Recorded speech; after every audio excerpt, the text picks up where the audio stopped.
Number 10. Mummification. Back in the ancient Egyptian times, of course, mummification was common. And even today we're finding more mummies. It's pretty exciting. We're uncovering more ancient history every day. But how the hell was mummification done? Obviously we can't talk about this in school because we're a little too young and maybe it's a little frightening. So warning, it's a little gross. We've talked about teeth worms and trepanation, so I don't know. I feel like you're prepared. Well, for starters, mummification wasn't cheap. Being mummified was reserved for the rich. Now, it's pretty brutal, but what you would do is you would put a hook in your nose and then you would pull out your brains. All of the brains and the mushy stuff, just right out of your head. And then you would cut the left side of the stomach open, remove all of those goods, all those organs, gone, easy. And then while those are drying, you would put the lungs and the liver in jars. So ancient Egyptians, that's why they needed a lot of jars. You gotta put lungs and organs in it. And then you put the heart back in the body and then wash the insides out with wine and spices, all that good stuff. And then you would cover the body in salt for 70 days. Now around day 40, you would stuff in some sand, and then come day 70, that's when you would wrap them finally in the mummy bandages. And then the sarcophagus finally awaits. Those jars of organs were also stored in the burial chamber. So if you watch The Mummy and they're, making somebody a mummy and they're like moving around, no, it wasn't like that at all. It took 70 days. It was a long, exhausting process. Number 9, first open heart surgery. Okay, going back to ancient Egyptians, why not? We're on a little track here. So they would clean the entire body out and then they would put the heart back in. Now, of course, they weren't alive during any of this, obviously. But when was the first ever open heart surgery? When did the impossible become a reality after this? Well, the first successful open heart surgery after mummification went down in Chicago in 1893. The patient was a man named James Cornish. He got a knife wound to the chest during a brawl. The surgeon, Dr. Daniel Hale Williams, who by the way used to be a shoemaker's assistant, he saved this man. This is how he did it. In the city's first interracial hospital too, might I add, there weren't many textbooks on this type of operations at the time, so the odds of survival here were low. In fact, there weren't any odds at all, being the first. At this point in time, there were no x-rays, no antibiotics, no anesthesia, and also no problem. Apparently, using just a scalpel, Dr. Williams cut through his chest, weaved through nerves, muscles, ribs, you name it, until eventually he closed a severed artery near the heart. Now, Cornish survived, and come 1894, Williams was promoted, obviously, to chief surgeon at the Freedmen's Hospital in Washington, D.C. Yeah, I didn't remember hearing those details in school. Probably would have fainted at my desk. Number 8, Bridget Bishop. Okay, getting some witchy nonsense for this one. Back in 1692, 500 people lost their lives due to smallpox. This happened after Europeans brought the disease to North America, and in result, you would get covered in these sores, these pimple-like bubbles. It was really uncomfortable. So rather than recognize the situation as symptoms from a disease, the people of Salem at first thought, oh, they're probably cursed, they're probably witches, hence why they're acting odd. The small Massachusetts village began this wave of hysteria with 2 young women, Betty Paris and Abigail Williams. They started to show signs of the disease. They were convulsing, acting strange, talking nonsense. Obviously, they were extremely ill. And so the village doctor, William Greggs, just said, I think they're bewitched. I think there's a couple of witches in our presence. And then other villagers slowly started to show similar symptoms because, science, that's how it works. But at the time, they believed Bridget was the first ever witch, and she was just cursing everybody around her. It was kind of the reason they kicked off the entire Salem witch hunt. It was all because of Bridget Bishop. Over the next few months, around 150 more folks were all convicted, all meeting their similar fate on Gallows Hill. Maybe it was Bridget Bishop, or maybe it was just rye disease. It's now referred to as St. Anthony's fire. You convulse, you experience delusions. Feels like bugs are under your skin. It's horrible. But these doctors didn't know that back then. Everybody just thought they were all cursed, that they were witches. No, they were not cursed. They just needed help. Oddly enough, in May 1693, just 1 year later, the Salem witch trials abruptly stopped. Did the town of Salem run out of witches, or did they run out of contaminated rye bread? I vote the latter. I vote the latter, me personally. Number 7, Malin Matsdotter. Okay, sometimes in history, humans can be found guilty of practicing witchcraft. This is wild. This was like, Imagine that today. I've mentioned Giles Corey on this list before. He's a brave soul, but we also have to mention Malin Matsdotter. She doesn't get the light as much as Giles does. It's one thing for a town to turn against you and call you a witch, but imagine family. That's exactly what happened to Malin Matsdotter. She was a Swedish widow, and her own daughter told everybody that she was a witch. She was the last victim of the Great Swedish Witch Hunt in 1676, also known as the Great Noise. Malin goes down in history because 1, it was thankfully one of the last. But 2, she never admitted. Yeah, she didn't cry out in pain. She didn't beg for forgiveness. She said all this witchy nonsense was hogwash, and she stood by it too. What an OG. She was a champ. She was a badass. Her daughter was actually later found guilty of perjury, so later she met a similar fate. You know what I'm saying? What goes around, comes around. Like a witch flying on a broom in circles.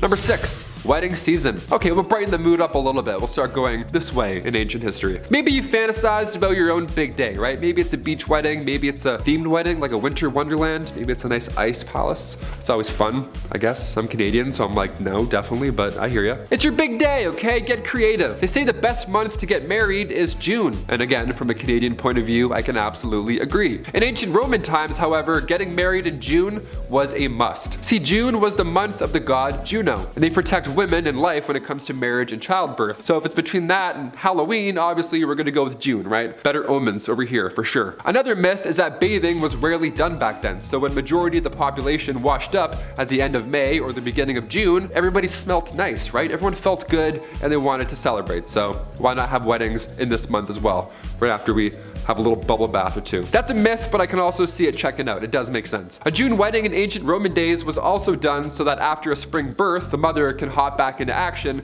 and help with that summer's harvest. Yeah, maternity leave?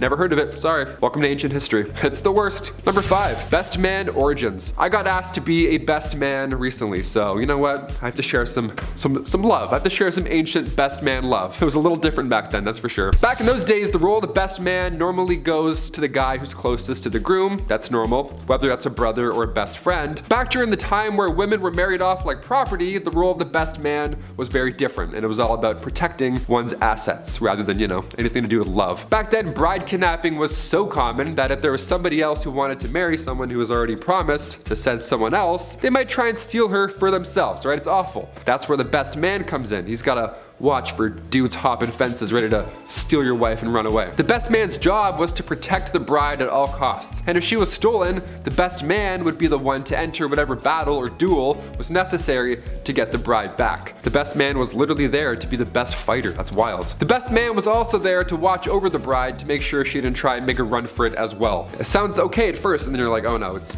all horrible. History, of course. Number 4, ancient divorce. It happens sometimes. Weird. Almost like those marriages I just explained wouldn't work out all the time. Weird. Trial by combat. You've probably heard of this, right? We've all seen that Game of Thrones episode. The eyes and the... Yeah, that's a good one. That was the norm, right? You fight for your freedom. But what about divorce by combat? You ever heard of this? If you and your significant other weren't getting along back in the dark ages, instead of dishing out thousands on couples therapy and signing all that paperwork, instead you would battle each other in front of a crowd because why not? It's the medieval times. It was an organized event that included restrictions for the husband. Now it's pretty hilarious to think back on, but the husband would have to stand in a hole with one hand tied behind his back, while the wife, soon to be happy ex-wife, ran around in circles around said hole, also carrying a sack full of rocks, hitting the ex-husband with the rocks the whole time. Yeah. Pretty intense and also pretty hilarious to think of. Yeah, that's why you don't cheat in the dark ages, Lancelot. Get out of here. A sack of rocks? Just take the castle, take the horse. I don't care, I'm out. I'll sign anything. I'll stamp anything. Number 3, the Battle of the Stray Dog. Okay, now we're gonna go back into some weird battles that we probably missed in school. I grew up with dogs my whole life, okay? It's stressful at times. You open the door for a second and all of a sudden your furry friends are running down the street after a blue jay and your heart's racing. Since the Second Balkan War in the early 1900s, Greece and Bulgaria were going head to head, right? At this point, there was a lot of conflict, a lot of emotions, tensions were of course high. But come October 1925, things finally escalated even more. A Greek soldier was chasing after his dog, who just decided to bolt randomly. But in doing so, he accidentally crossed the border into Bulgaria. So he was shot at, right? It was scary. The Greeks at that point were beyond upset, so they marched into Bulgaria and soon began a full-on war, all because of this dog, who saw a blue jay probably. By the time the International Committee negotiated a ceasefire to clear up the obvious misunderstanding, 50 people had already lost their lives. So yeah, keep those leashes on, please, unless you're in a off-leash dog park, because you might start a war. You never know. Number 2, the Battle of Los Angeles. Of course I have to mention this battle. This one's a little bit different, but you know, maybe some UFO stuff going on here. The Battle of Los Angeles, otherwise known as the Great LA Air Raid, happened during World War II, right at the end of February 1942. This event, first of all, it took place only a few months after the Pearl Harbor attack. So yeah, everybody was of course immensely stressed out at this point. And then something like 25 enemy aircraft was then spotted flying over LA. in the late hours of February 24th. So now everyone's freaking out. Air raids went off, blackouts were in effect. This was not a drill, right? Artillery fire, machine guns, anti-aircraft shells. In total, around 1,400 shells were all fired off. 2 people had heart attacks. 5 people died in total from this retaliation, and it was all a false alarm. Yep. A press conference was held by the Secretary of the Navy, Frank Knox, and he called the incident war nerves. Yeah. Oops. Thought I heard a noise. My bad. We'll just close that. No one touches anymore, I guess. War nerves. And finally, number 1, Battle of Zappolino. This one is pretty epic, okay? All over a bucket. Turning the calendars back to 1325, the Battle of Zappolino, it was a large-scale event all over a tiny bucket. And no, I'm not joking. The War of the Oaken Bucket. Now, this war consisted of 2 Italian towns, Bologna and Modena. Now, it all kicked off when soldiers from Modena snuck into Bologna with intentions to steal the wooden bucket from the city's well. Right? Resources were sparse back then, of course, so the Bolognese declared war, and then they sent in an invading force of 30,000 foot soldiers and 2,000 cavaliers. The city of Modena had a smaller army. They had 500 infantrymen and only 2,000 cavalry forces. But the thing is, those guys still won. They chased the larger army back to Bologna while destroying towns in the process. Now, some recall them bringing the bucket back just to taunt the city, but right now the bucket is currently on display still in Modena, so it ended up finding its forever home there. And you can go check it out if you want. That many people kicked the bucket over this bucket. History is strange, my friend. Number 10. President Edith Wilson. In the year 1919, President Woodrow Wilson experienced a severe stroke that greatly impacted his abilities. However, instead of publicly disclosing this information, this very personal information, the government chose to maintain secrecy, believing that it was in the best interest of the nation. Now, what happened next was pretty amazing. The public remained unaware of Wilson's stroke for several months, but during this time, Edith Wilson took on a significant role in making executive decisions on his behalf. So in retrospect, historians now acknowledge that Mrs. Wilson effectively assumed the role of one U.S. president for the remainder of Wilson's term. This remarkable circumstance highlights the fact that a woman, Edith Wilson, effectively held the reins of the country's leadership through the year 1920, which is amazing. We don't talk about that nearly enough. Number 9. Stay thirsty. On January 16th, 1920, the 18th Amendment to the Constitution of the United States came into effect, initiating the era known as the Prohibition. This was a sad one. This was a pretty lousy one right here. This amendment outlawed the sale of booze, leading to the closure of taverns, bars, saloons, every fun place that you can meet people and have a good time, all shut down, as well as the removal of liquor from store shelves. However, despite the ban on sales, it's important to note that the amendment did not criminalize the act of drinking alcohol itself. So if you just found it, you were good. So it comes to no surprise that the consumption of alcohol persisted, probably even more so, but at that point it was driven into an underground market dominated by criminal figures like Al Capone. That was until the amendment's repeal in 1933. Number 8. Olympic flag debut. During the 1920 Summer Olympics held in Belgium, a significant symbol of unity was introduced to the world. High jump. No, I'm just kidding. The Olympic flag in its current form. It consisted of 5 interlocking rings, and these rings were chosen to represent the harmonious connection between continents and nations, and this was following the aftermath of World War I. They're like, I got it. A nice flag, but also high jump. Please high jump. The event also witnessed the release of doves. How beautiful is that? This is a powerful symbol of peace, further emphasizing this desire, this dream for global harmony in the form of high jump. It's so funny when people come together, they're like, yes, let's do it as a unity together, and all right, throw that javelin, try and beat that guy now. Good luck, break a leg. Number 7, Amelia Earhart's first flight. In the year 1897, Amelia Earhart was born, destined to make an incredible mark on aviation history. Her transformative journey began in 1920 when she had the opportunity to take her first ever airplane ride, albeit as a passenger alongside the renowned World War I pilot Frank Hawks. Now, this experience proved to be quite pivotal. It ignited a deep passion within her for flight. And in her own words, Amelia expressed, "As soon as we left the ground, I knew that I myself had to fly." Amelia Earhart wasted no time in pursuing her newfound ambition. She enrolled in flying lessons, displaying exceptional dedication and talent, obviously, and within a year, by 1921, she had already achieved the remarkable feat of flying solo, marking the beginning of her extraordinary journey as an aviator. I had a buddy trying to be a pilot, and it took him so long, so the fact that you can do this in a year and be so good, damn, with those janky planes back then too, that are shaking as they're trying to get off the ground, no,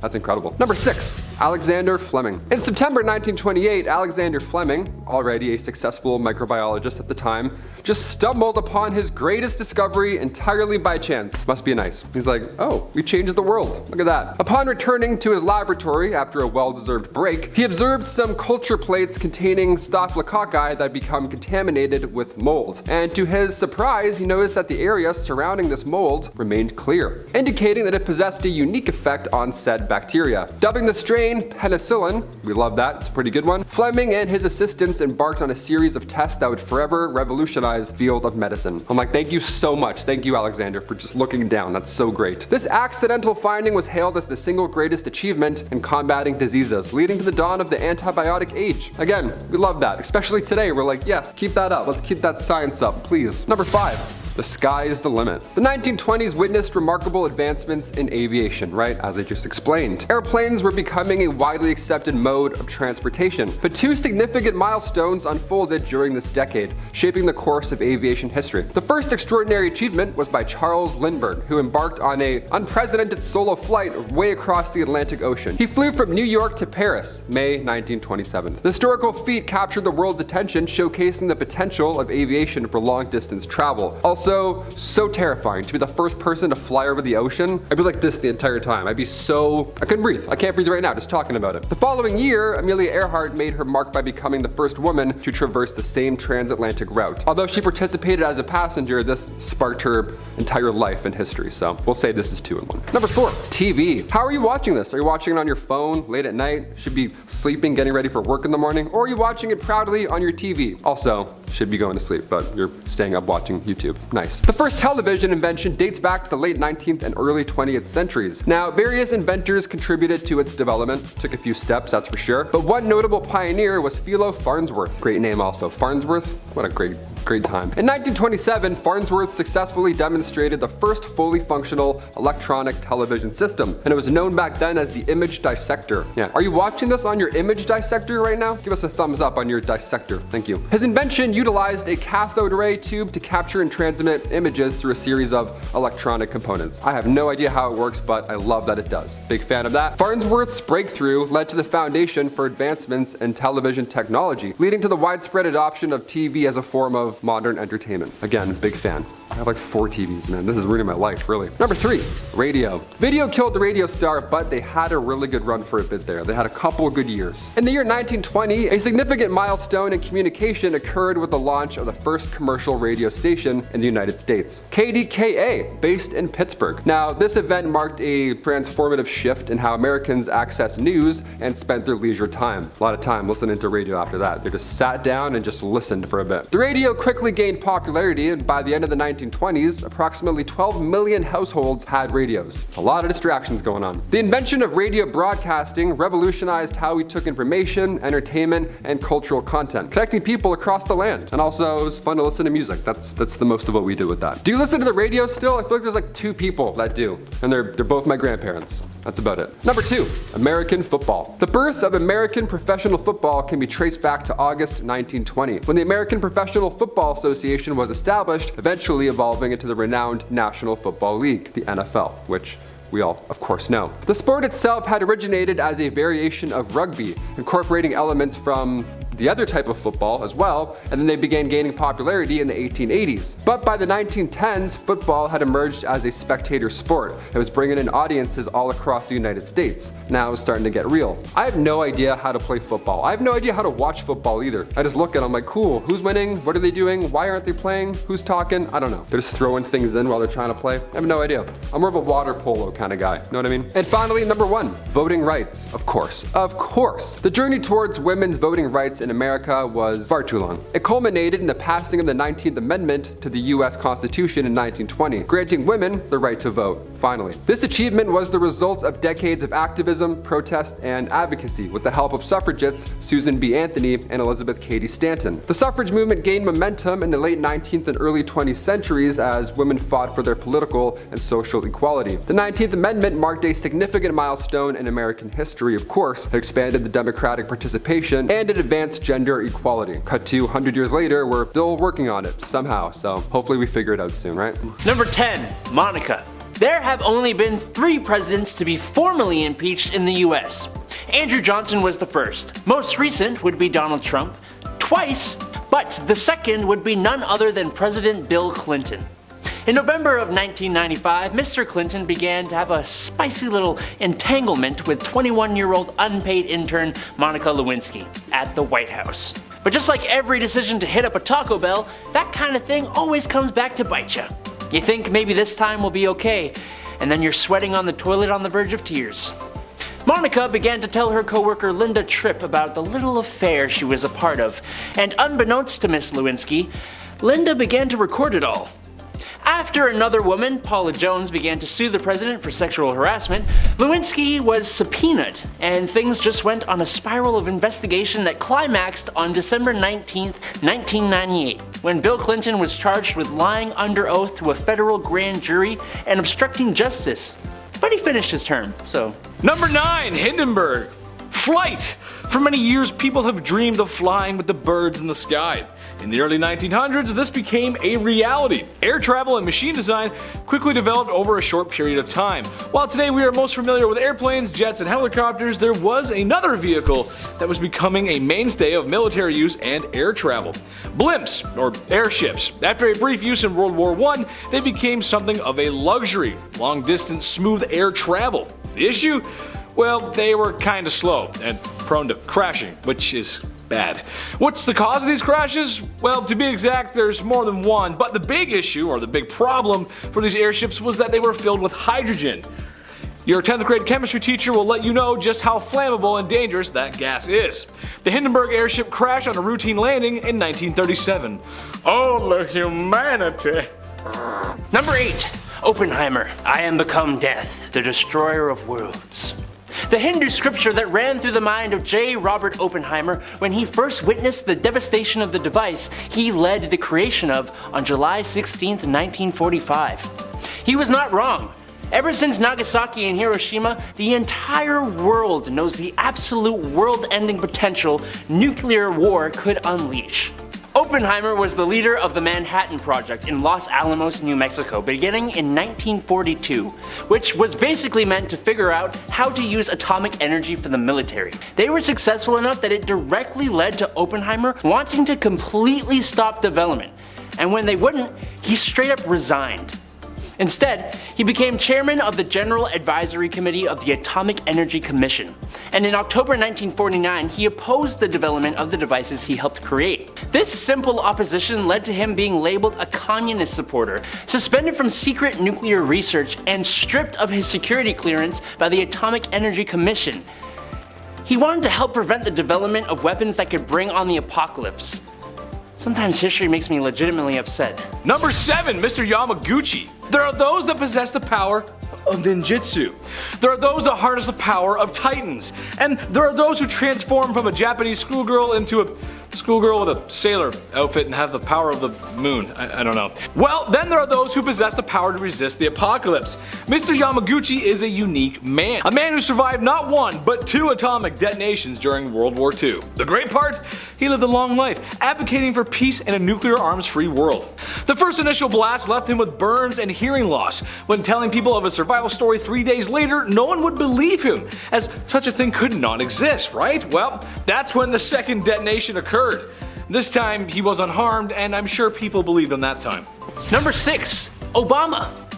While it should not be unusual, it was, and it was groundbreaking. On November 4, 2008, Barack Hussein Obama Jr. became the first African American president in the history of the United States of America, and gave hope to millions of Americans that they too could achieve anything they wanted to. His father grew up in the Nyanza province of Kenya before going to Hawaii to study economics, where he met the future president's mother, Ann Dunham, from Kansas. As a former senator of Illinois, whose campaign slogan was "Change we can believe in" and "Yes we can," Barack was elected to a second term over Massachusetts Governor Mitt Romney in 2012. As president, Barack was the winner of the 2009 Nobel Peace Prize. He was responsible for the passage of the Affordable Health Care Act, the de-lifing of Osama bin Laden by SEAL Team 6, and the legalization of gay marriage by the Supreme Court. Nice. Number 5. Violet Jessup. Miss Unsinkable. What if I told you that Miss Jessup was a survivor of the Titanic, Britannic, and the Olympic? I know, right? The Titanic should need no introduction. It always has been and will be immortalized by a James Cameron movie. But you may not know that the Titanic had sister ships, the Britannic and the Olympic. Miss Violet Jessup was a nurse on all three. The Titanic hit an iceberg and sank, of course. The Britannic hit a sea mine and sank. The Olympic had a fender bender with another ship, but that one didn't sink. Just kind of a little bit of damage to the hull, but it made it back to shore, so that's good. Now, I'm not superstitious or anything like that, but the odds and luck of finding yourself on three of the largest vessels and surviving all of those three catastrophes? I don't know. Bad omen or good luck charm? Maybe just stay off that line of cruisers. Regardless, she is remembered as Miss Unsinkable and for her bravery in all scenarios, especially the Britannica. A severe head injury didn't even stop her. You go, girl. You go. Number 4. Amelia Earhart. Almost everyone has heard of her at some point in their lives. Amelia Earhart's disappearance somewhere over the Pacific in July of 1937 is one of the world's greatest unsolved mysteries. Amelia Earhart was a female American aviator who set a literal ton of records and pushed for women advancing in aviation. She was the first woman to fly solo across the Atlantic and the first to fly solo from Hawaii to the mainland. She served as a Red Cross nurse's aide in our home of Toronto during World War II and would spend her time watching pilots in the Royal Flying Corps train while hanging out there. She was the first woman to receive the Flying Cross's Military Medal awarded for heroism or extraordinary achievement while participating in an aerial flight. But it was in 1937 when she would try and fly around our lovely blue and green globe and would disappear into legend. Number 3. Refuse espionage. Alright folks, this is a new one for me. So during the Cold War, the eastern half of the world was cozying up to this brand new thing called communism. What? What's that? And what's better than that? The two major superpowers in the East were now both communists and cozying up to each other like Lenin in a Marx book by an open fire. Naturally, this made the West and America sweat. Make me sweat too. A lot of things do.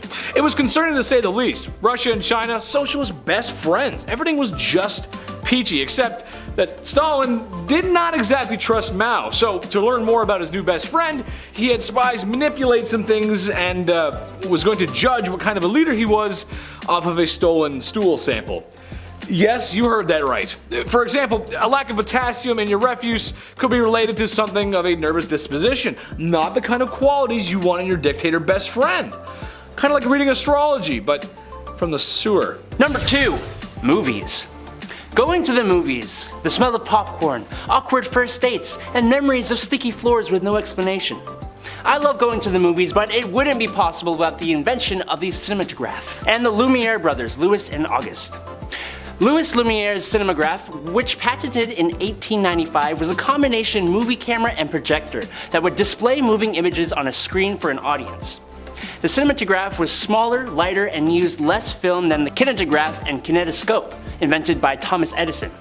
And in 1896, the brothers opened up the first theaters called cinemas to show what they made. They sent camera crews around the world to shoot new material. Did not take long for this tech to travel though. America opened its first cinemas in New Orleans the same year. In 1909, we got our first film review from the New York Times, the first Hollywood film studio in 1911, and Charlie Chaplin started his career in 1914. And now we have mega corporations that pump out blockbusters monthly. Nice. Number 1, Elvira. So smart this one, honestly, so five-head. So back in World War II, Germany went on tour. The tour included soldiers, ships, planes, and tanks. Mechanization, baby, nice. It's what we do. Now, any dad out there that's been doing small engine repair in the garage will tell you that sometimes a motor comes along that just stumps you. No matter how long you work on her, she just doesn't want to start. Only if you had a handbook to describe her inner workings. But you lost the manual years ago in the spring cleaning of '98. Ooh, sorry. Well, German soldiers had that manual, and to make them pay attention to said manual, there was illustrations of a gorgeous woman named Elvira who, on a lot of pages, would be missing parts of her clothing and or in revealing positions. So the equation goes tough engine repair plus book of knowledge multiplied by a pretty cartoon lady equals paying attention. What about the engine again? Number 10, Titanic. I cannot conceive of any vital disaster happening to this vessel. Modern shipbuilding has gone beyond that. That was a quote from E.J. Smith. Who was that, you may ask? None other than the excellent Navy expert who was the captain of the Titanic. Oof. It would be very funny if not so ironic, or maybe that's where the humor is. Regardless, the Titanic was a headline in the news even before it got wet in the ocean. The largest luxurious vessel ever constructed until now, and it was unsinkable. I don't know about that. What modern times we live in where ships no longer sink? What modern times we live in where ships no longer sink? Well, if you've ever seen Leo smooch Kate Winslet in the back of your grandpa's car, then you know how well that went. The Titanic rests 13,000 feet below the ocean, not too far from the rock bite. That's Newfoundland. Number 9. Chernobyl. If you've seen the HBO miniseries Chernobyl, then you have a very good understanding of just how terrifying this is. Chernobyl is the site of the Soviet nuclear power plant that in April of 1986 had a serious accident due to a flawed reactor design and staff that didn't really get the best training. The accident itself was explained really well in the show and at the trial that took place, but it resulted in a steam explosion and fires that released 5% of the radioactive core into the environment. The explosion ended 2 workers' lives, with acute radiation poisoning affecting a confirmed 123 people and ending 28 of those people's lives as well. Around 5,000 cases of thyroid cancer with 15 fatal incidents were probably caused by the radioactive iodine fallout. Look, it was not good, it was scary, and what was potentially even scarier was the way people tried to cover it up. Number 8. Berlin Wall. Mr. Gorbachev, tear down that wall. For the younger audience that doesn't know, let me break it down for you. After World War II ended, relations between the West and the Soviet Union broke down, to the point of global destruction. Germany, having lost to all parties during the war, got split up, capitalist and communist. Trouble is, people living on the capitalist side were just living better, so people began flocking over to the better side. The communist government decided to build a big bad grey depressing wall, monitored by guards with orders to open fire if someone tried getting across with the proper documentation or reasoning. This went on for a few decades until one day in 1990 when the border crossings red tape was cut and the wall began to come down brick by brick. That must have been something to watch, and I can imagine for those who got to witness it, they were glued to their television sets. Very cool. Cool history. Number 7. One giant leap. As most humans know, we have gone to the moon. Unless you think it was faked, and in which case please civilly discuss below.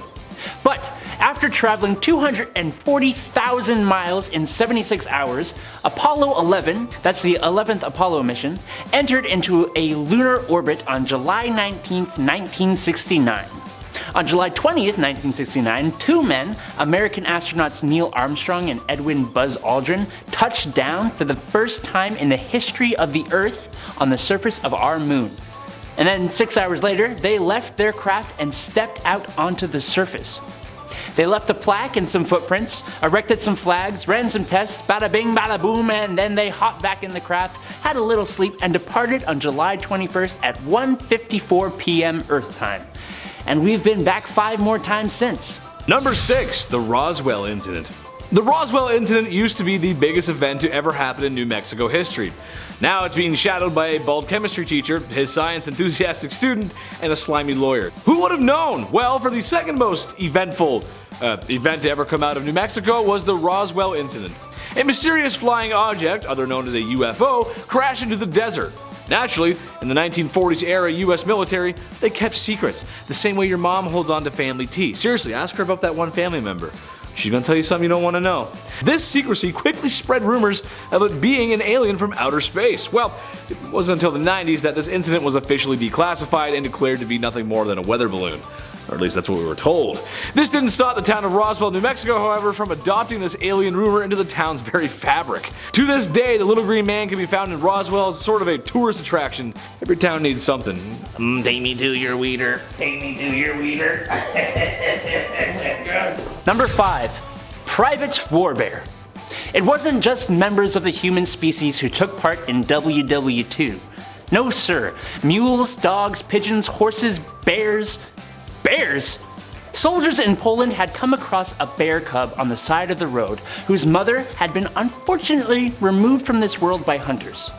One of these soldiers decided he was going to raise the cub as his own, and named him Wojtek. Wojtek was trained by this soldier and a civilian, and eventually he was even enlisted in the Polish army so that he could legally come aboard a British transport ship. Fortunately, he didn't actually do any fighting, but he was given his own paybook, serial number, and the rank of private. He would bunk up with other soldiers, loved beer and cigarettes, and helped transport supplies including heavy boxes of ammunition. Nice. Number 4. Rough Riders. Okay, think about the toughest guy you know. Maybe it's your dad, maybe it's your uncle, maybe it's you. Maybe it's me. No matter who it is, I bet they aren't as tough as Teddy Roosevelt, the 26th President of the United States. He was well known for being a man who enjoyed nature, the explorer's man if you will, safari hunter, Nobel Peace Prize winner, soldier, and a big booster for the National Park System. The man did it all, but did you know that during a speech in 1912, President Roosevelt was shot? Gasp. Now before I tell you what happened next, I want you to take a guess what happened next. Did he A. drop to the ground and perish, or B. the assassin was a lousy shot and missed, giving the president a chance to return fire? What's your answer? Type down below. Well, the answer was secret option C. I gotcha. He was shot and showed the crowd that he was. And then he said, I can no longer make a long speech because I have been shot, where he then continued to deliver an 82-minute speech. What a man. Number 3. Pepsi Army.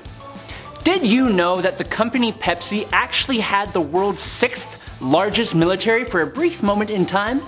Okay, so basically what happened is that Pepsi realized that they were inferior to Coca-Cola, and so they installed AI into their Pepsi cans worldwide, creating an autonomous army of soda cans. No, that's not what happened, you goof. Actually, in 1959, at an American exhibition, PepsiCo tried to prove the great concept of capitalism. Pepsi actually did a pretty good job. But the cash of the Soviet Union wasn't really accepted all over. So, instead, the Soviets traded submarines, military ships, and a lot of vodka for tons and tons and tons of Pepsi. Enough that Pepsi ranked 6th among the world's military powers until it sold all of that. Number 2. Emu War. Australia. Land of sun, beaches, and spiders that got too buff. Too much for me.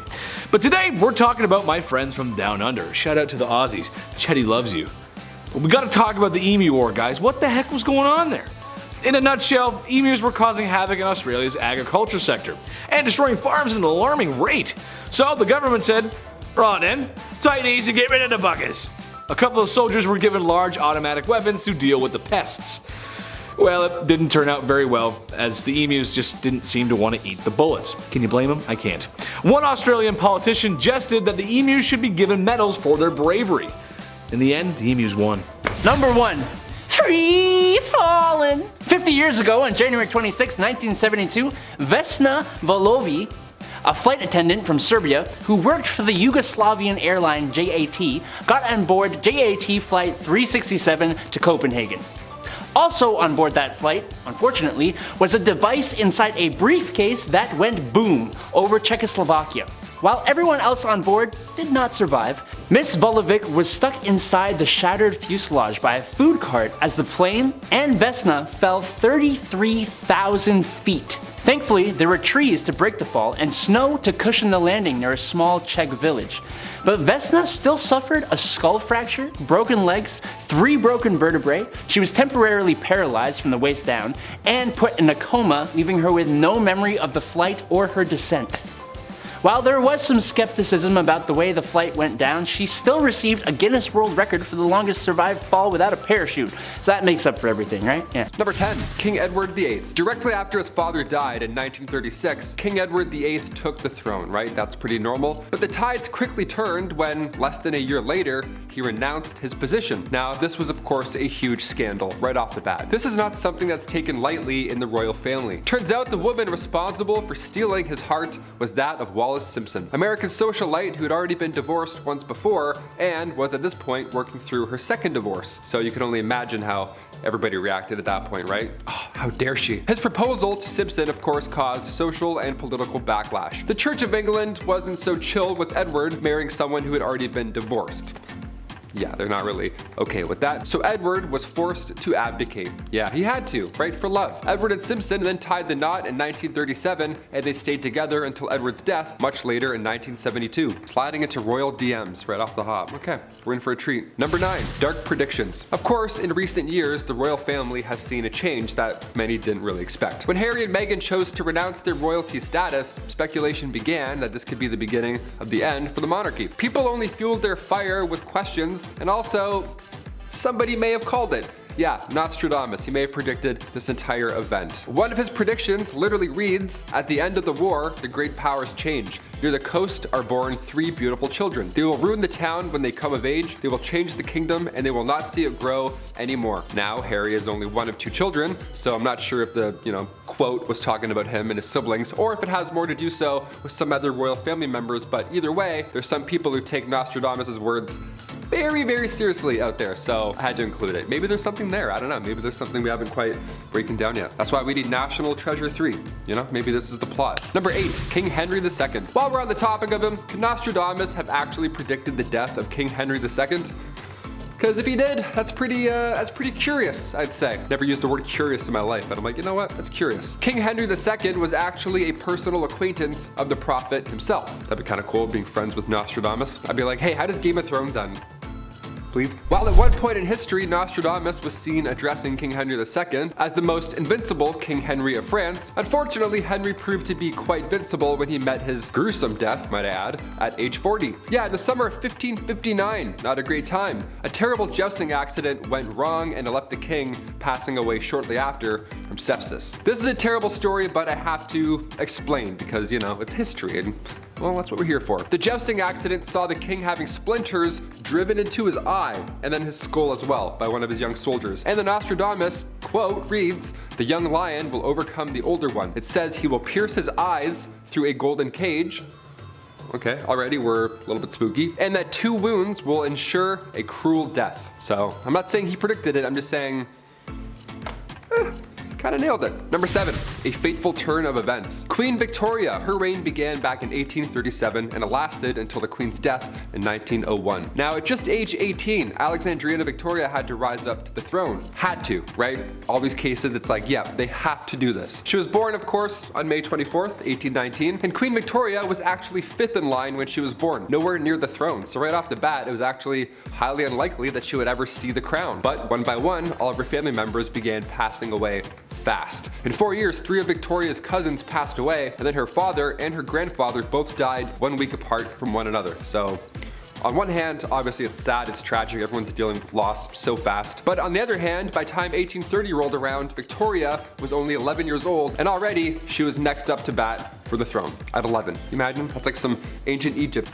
Number 6, the Great Irish Famine. The Great Irish Famine took out many, many people. Back in 1845, potato crop that a lot of the Irish population relied on were suddenly no longer available. See, a group of microorganisms wiped them out, and in result, around 1 million folks died or had to leave. Now, it was draconian law and British ruling at this point that made the exported food hard to reach people. That's where things stopped. This famine led to Irish independence, of course, and anti-union movements, and the show Victoria pulled back 0 punches in 2017, where an episode showed the true happenings behind the Great Irish Famine and the role that Queen Victoria played in coming to the aid of her then subjects. It was the death of at least 1 million people. This was a very dark 7 years in Irish history. Historian Christine Keneally spoke out and says, quote, "There is no evidence that she had any real compassion for the Irish people in any way."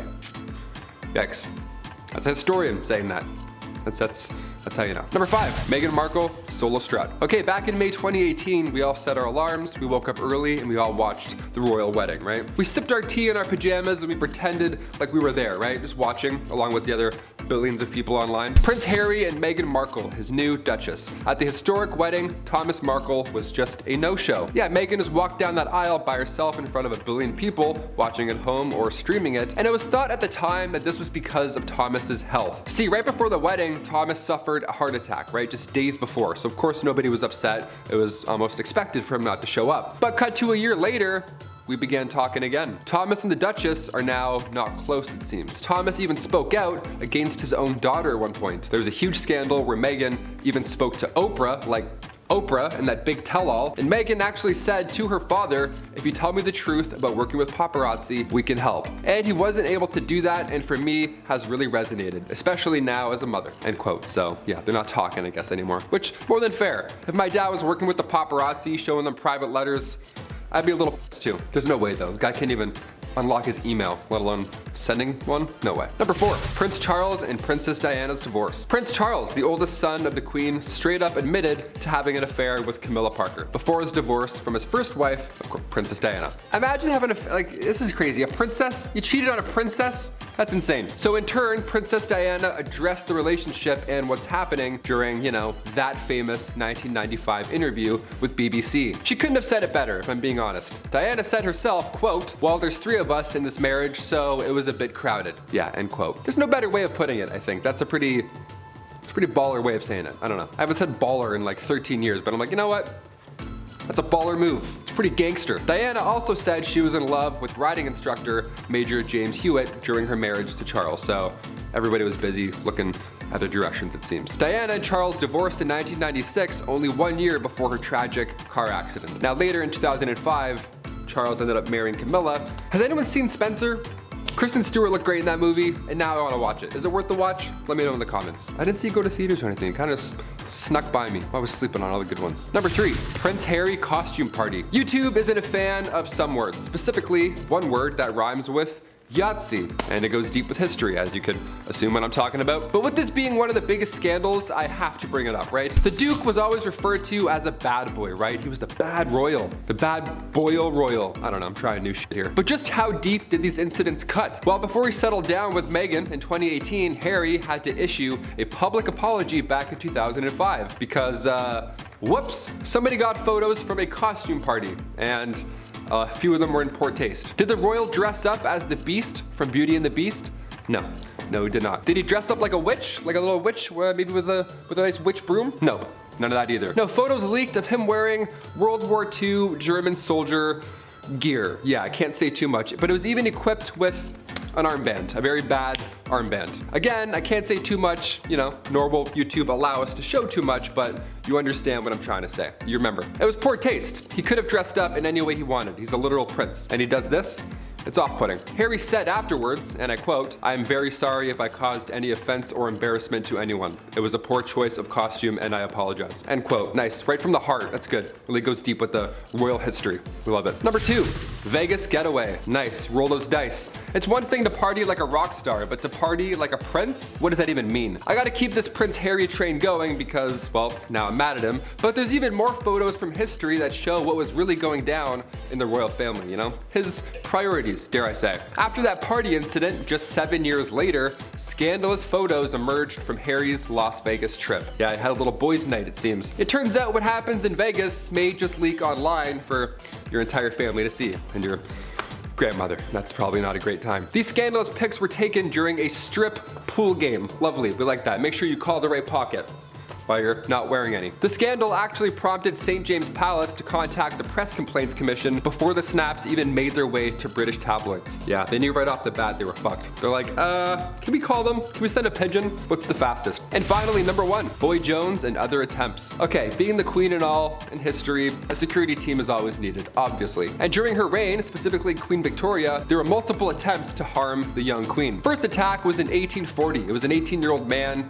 named Edward Oxford, and he fired towards the Queen's carriage. When Edward was accused of high treason, of course, afterwards, he was actually found not guilty due to, you guessed it, insanity. A couple years later, in 1842, it happened again. This time, 2 men fired at her, both also missed. In 1849, her carriage was attacked by William Hamilton. In 1850, as the carriage was passing the gates of Buckingham Palace, Robert Pate, a retired soldier, might I add, ran up and hit her with his cane. Victoria was okay, luckily, but of course she was shook. Then these incidents kept occurring again in 1842, 1849, and 1872. Attempt after attempt after attempt. But then things got a little worse and, dare I say, a little bit more weird. If you haven't heard of Boy Jones or anything that happened there, I saved it for last because it's so horribly creepy. A teenager stalked the Queen back in 1838 until 1841, and his name was Edward Jones. Edward Boy Jones. This guy somehow managed to break into Buckingham Palace more than once, right? Before Assassin's Creed came out, no idea how we thought of this. Guy just knows a route in, and he would break in and would hide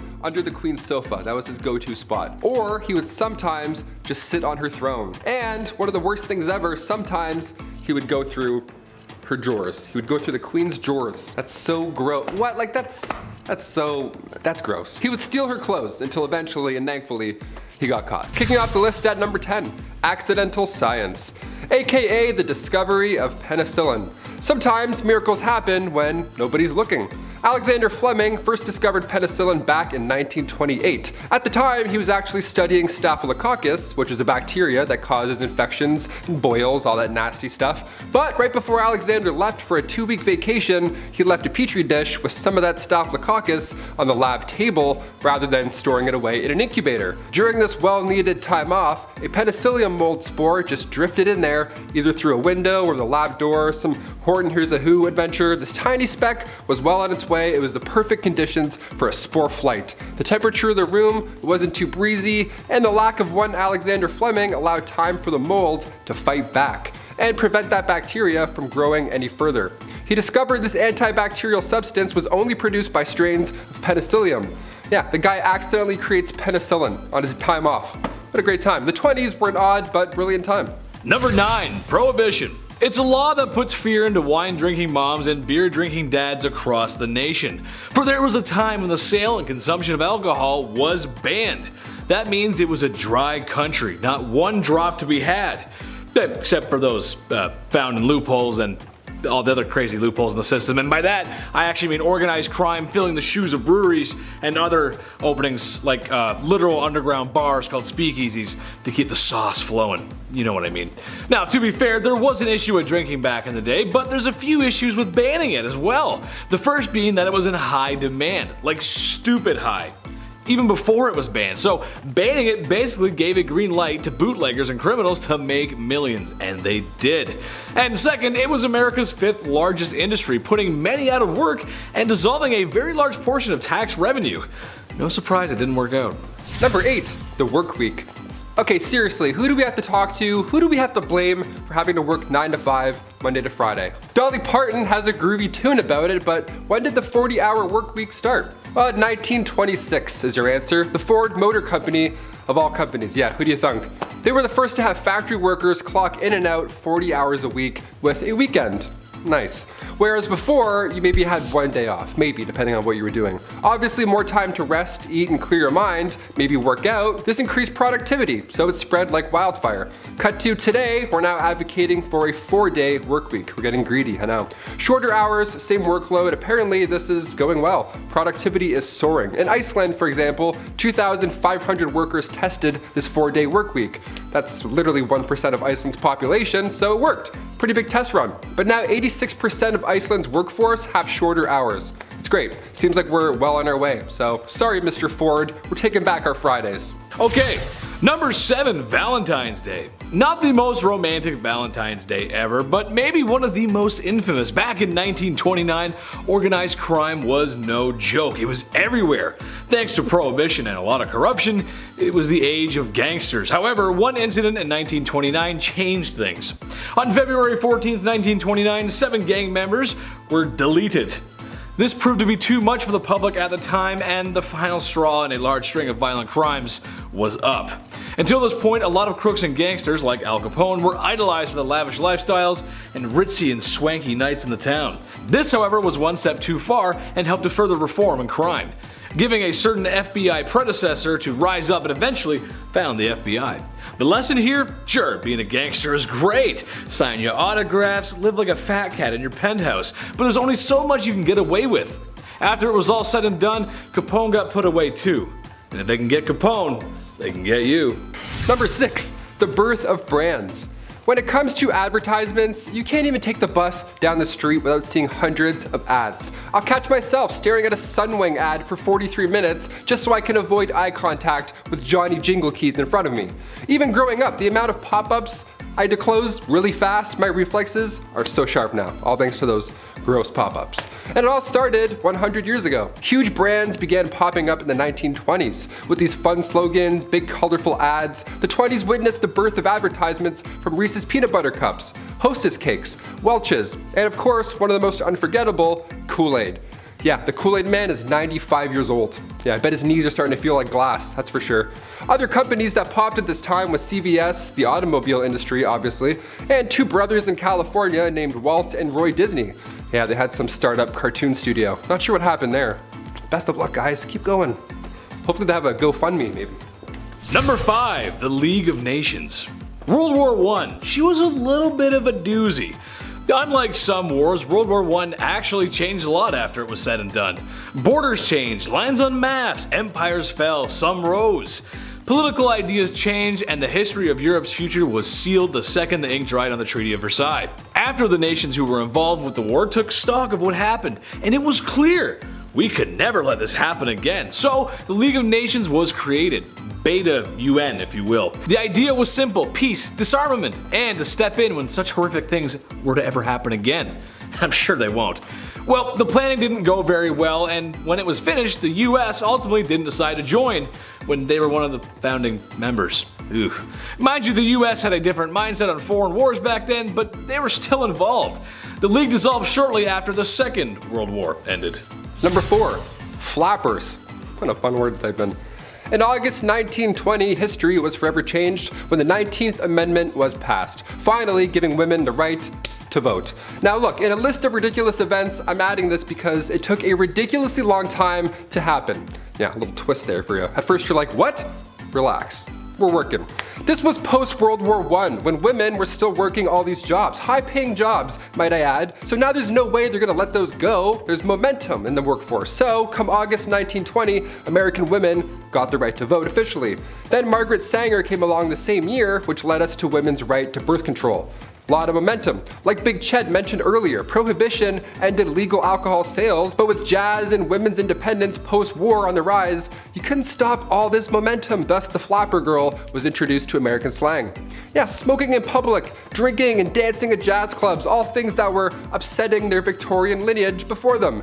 Oh, you want to dance to jazz and have fun post-war? How dare thou? You want to show your calf after working doubles during a war? How dare you? Put those caps away, put that out.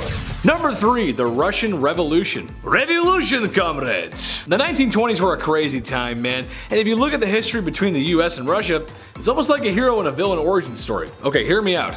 World War I was a bad time for Russia. They dropped out in early 1918, shortly before the whole thing ended. Why? Because the communists were there to take over. That's just how it went. Russia went from a 300-year Romanov rule to communism within a few short years. Safe to say this was having a great effect on the already struggling nation.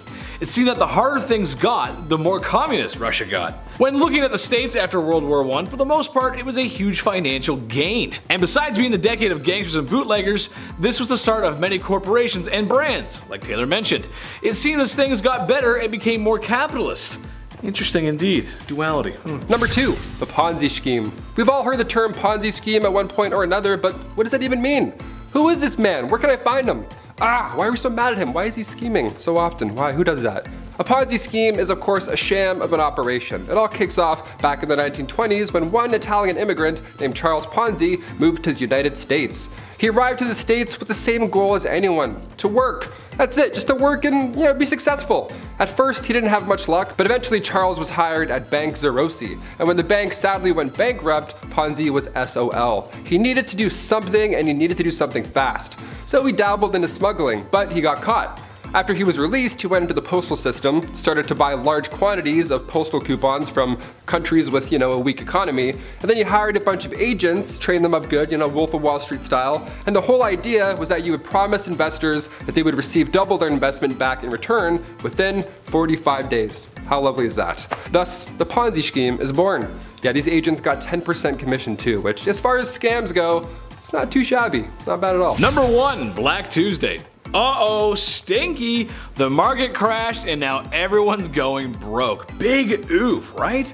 Adam told me to say that. Anyway, yes, the great market crash of 29. It wasn't good. A mixture of outstanding loans, an already declining unemployment percentage, a struggling agriculture sector mixed in with a speck of low wages and stocks just not being worth what they were, is the cause of the crash. By 1932, a lot of stocks were only worth 20% of what they originally were before.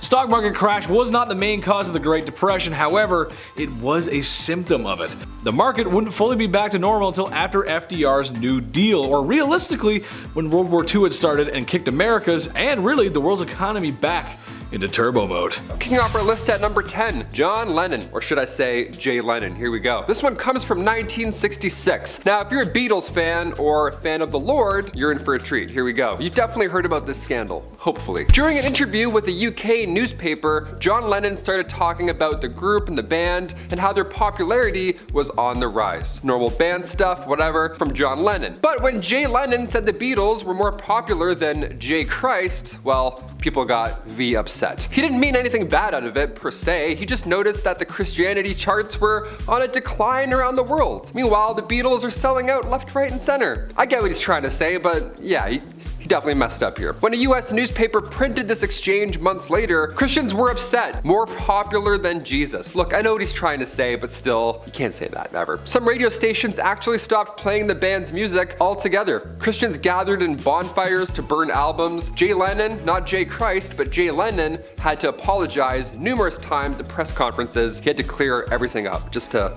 move on, get some peace, get some forgiveness from the Lord. Number 9, Natalie Wood's death. Natalie Wood was one of the most talented in Hollywood. The actress was in her early 20s and already she was getting Oscar nominations. She's known for West Side Story and Rebel Without a Cause, but when she was 43 years old, Natalie was sailing with her husband, Robert Wagner. They were sailing off Catalina Island in California, and she lost her life. Now, her death was considered an accident at the time. With very little details, it was classified as an accidental drowning. But come 2013, it was changed. It was changed to drowning and other undetermined factors. Wood, her husband Wagner, and Christopher Walken, yeah, who knew? They were all aboard the 60-foot yacht at the time, November 28th, 1981. The three actors had dinner in the harbor, then returned to the yacht to continue drinking and eating. Wood went missing around midnight, but the new information is that the couple had argued earlier that night. Now, this changes things, right? This changes the whole story. And according to a new report, that same report that was changed in 2013 after a different statement was released from the ship's captain, bruises and scratches that were considered fresh were seen on Wood's body. Wood was officially reported missing at 1:30 in the morning that night. So, a lot of questions, but I don't know. How do you solve that?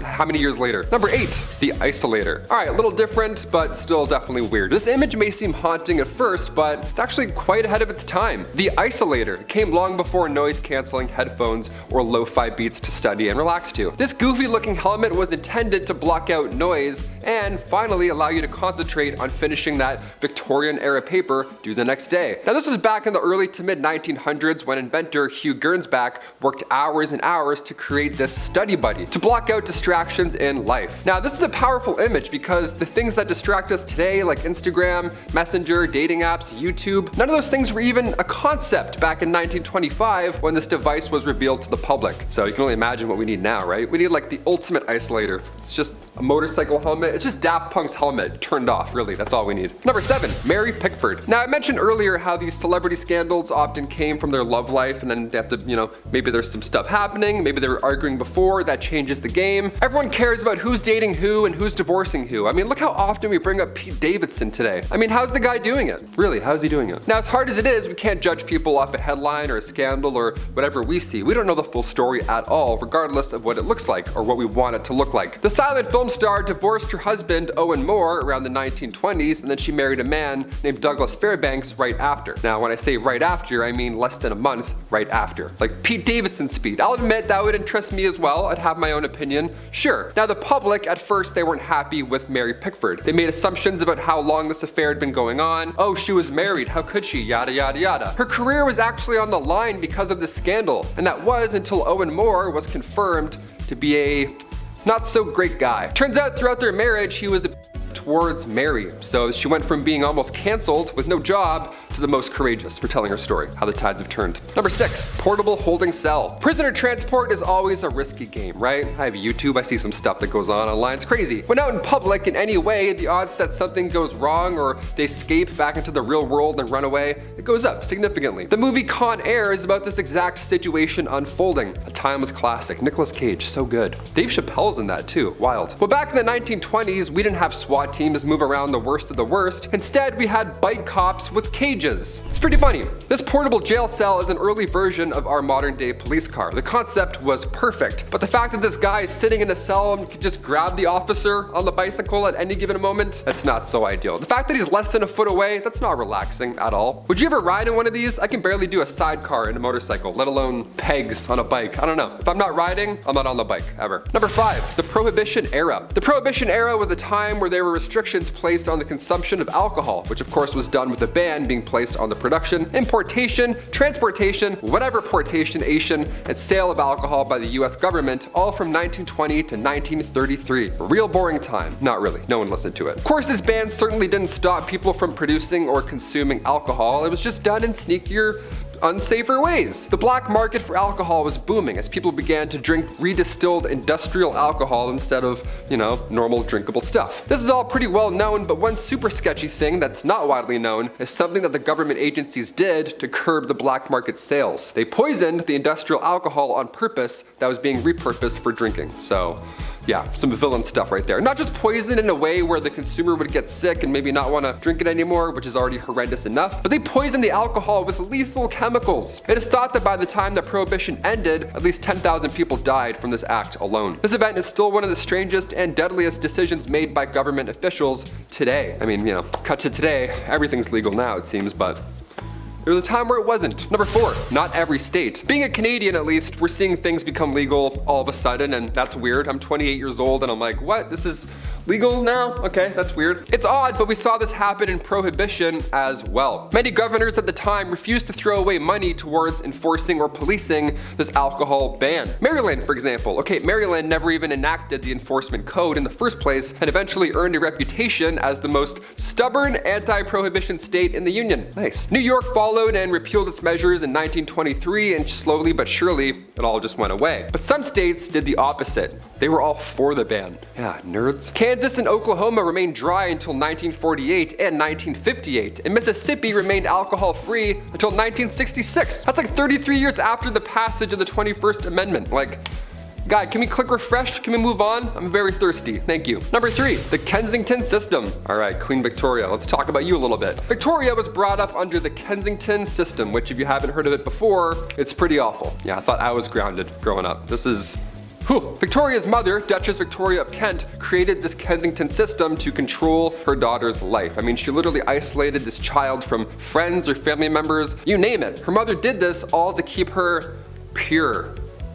The system sounds awful. Her mother would monitor her every single action, including who she can see or even speak to. Victoria only had 2 friends growing up her entire life. She had her half-sister, Princess Feodora of Leiningen, and the Duchess attendant, Sir John Conroy. Oh, and the Duchess's attendant, Sir John Conroy, well, his daughter, Victoria. 2 friends your entire life. That's awesome. I mean, I only had 3 friends growing up, but 2, that's just cruel. She shared a room with her mother until she was queen. She literally couldn't walk down the hall to go to the washroom without her mother being by her side. Victoria has reflected on her childhood, and she said that she hated John Conroy for manipulating her mother. She actually referred to him as demon incarnate. That's a hefty burn from Victoria. Number 2, Al Capone's brother. What's going on with that guy during the Prohibition era? What's the other side of the family doing this whole time? We don't hear about him. Siblings can be the exact same. My brother and I were the same person pretty much. Al Capone and his brother, they had to separate a little bit. They had to play different paths for a bit. Not homies for a bit, it seems. A little different. Al Capone's oldest brother was a Prohibition enforcement agent. Yeah, how ironic is that? Al built a criminal empire built on illegal liquor in Chicago back in the 1920s, but Vincenzo, the eldest of the 6 Capone brothers,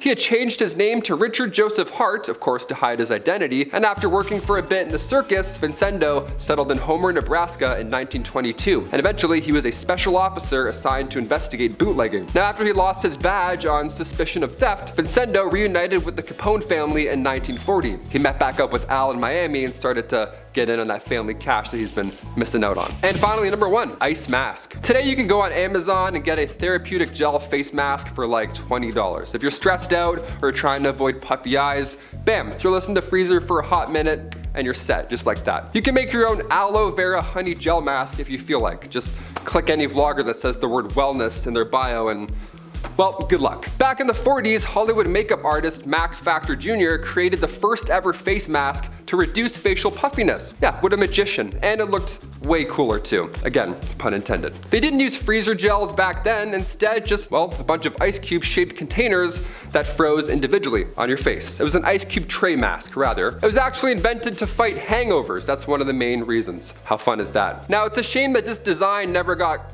caught on, because the ones today, they're no good. They're too cute. They're not cold enough or big enough. Imagine busting this mask out during a lecture. Imagine having this underneath the isolator. You could do anything you wanted. You can invent anything you wanted. I don't know, sound off below. At number 10, 18-month winter. If you live anywhere that gets harsh winters, then you know how annoying that it can be. Living in Canada, we know that all too well, and I can personally say that I despise winter. It basically lasts 6 months out of the year. If a 6-month winter sounds bad, then imagine how horrible an 18-month winter would be. In 1536 BCE, winter lasted a whole 18 months.